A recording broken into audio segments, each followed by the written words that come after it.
Jonesy and Amanda. Jam Nation. Well, just a couple of years ago, Anthony Albanese, our Prime Minister, actually was in the lead up to the election, was greeted like this when he went out in public. Gang of youths. That's right. Chug, chug, we love you. So, on the weekend at the men's tennis final, when Anthony Albanese was introduced, he heard this. Australian Prime Minister, the Honourable Anthony Albanese.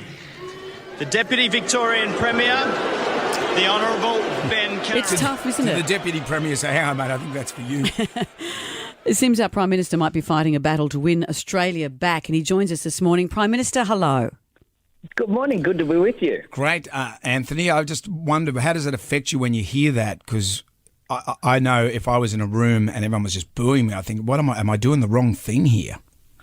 Part of an Australian tradition is what I've heard before, and the difference is the year before, of course, someone yelled out, "Give us a wave, Albo," when I was on the screen, and I did a wave, and people reacted very positively.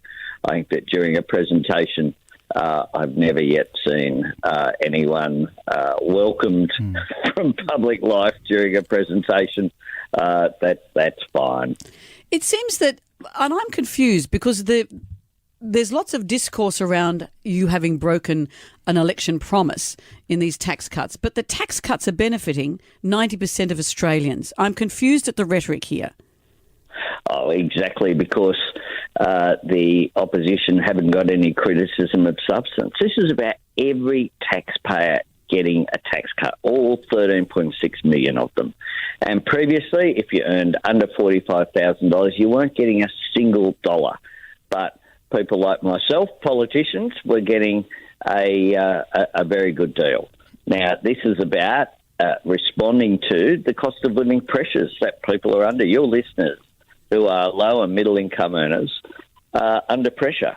And I have a responsibility as Prime Minister not to make the easy decision, but to make the right decision for the right reason. That's precisely what we have done here, so that people on the average income, which in Australia for an individual is $73,000, they'll get double the tax cut.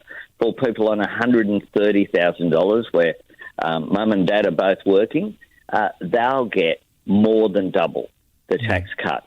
So providing that cost of living relief, you can't just identify the problem, you've got to do something about it. And my government's determined to do that. And there's good news with inflation coming down. So Jim Chalmers alluded to a interest rate drop happening around May. Is that going to happen, do you think? Well, that's a decision, of course, for the Reserve Bank. But yesterday's figures were really positive news. The monthly indicator dropping to 3.4% in the 12 months to December, down from 4.3%, a very good figure. Inflation moderating to 4.1% over the year in terms of the December quarter. That's down from 5.4% that in the September quarter. That is a very, very significant drop. And it shows that the government's plan, which is how do we provide cost of living relief whilst putting that downward pressure on inflation, is working. And that's the key to what we want to see, which is people being better off. In addition to that, the last 2 quarters we've seen real wages increase for the first time. Didn't happen under the previous decade, but now wages going up. We want to see people earn more, and we want to see them keep more of what they earn. And that is what our plan is. It does seem that we are going down that American way of just being divided along party lines, that even if something is better for you, the fact that it's a broken promise is an easier argument to have. It's quite weird to see. Do you get alarmed that we're doing the same thing that America seems to be doing? There's no middle ground. You're for or against. I am concerned about the conflict-based politics where the opposition just oppose everything. When I was the Labor leader, I did that. I used to say I'm the Labor leader, not the opposition leader, because my job is to do the right thing. So, for example, throughout the pandemic, even where we thought the government's measures weren't perfect, we said we won't let the the perfect be the enemy of the good, and we voted for. We supported all of that. We supported the measures that were in place that we needed to do to get through the pandemic, and it is disappointing that all of the measures that were put in place. Today's the 40th anniversary of Medicare, the birthday of the centre of our health system. And just one of the measures that we've put in place, the tripling of the bulk billing incentive, has meant that 360,000 additional people have seen the doctor for free as a result of that measure in just November and December. This morning, I'll be on the Central Coast visiting the urgent care clinic there. They've been incredibly successful. But all of those measures, cheaper medicines, have cost the budget $250 million, but they've really helped people, as have fee-free TAFE, cheaper childcare. Figures came out this week saying that on average costs have decreased by 11%. The energy price relief plan, all of these measures have made a difference, but this cost of living tax cut will make a big difference going forward. And I think that it should be supported by everyone in the Parliament because it's doing the right thing. Yeah. And I guess with that, it's all with the gift of hindsight. And when you think back to The Voice, would have you rather, if you had your time again, would have you wanted more bipartisan support from the opposition and you would have gone through with it, knowing what you know now?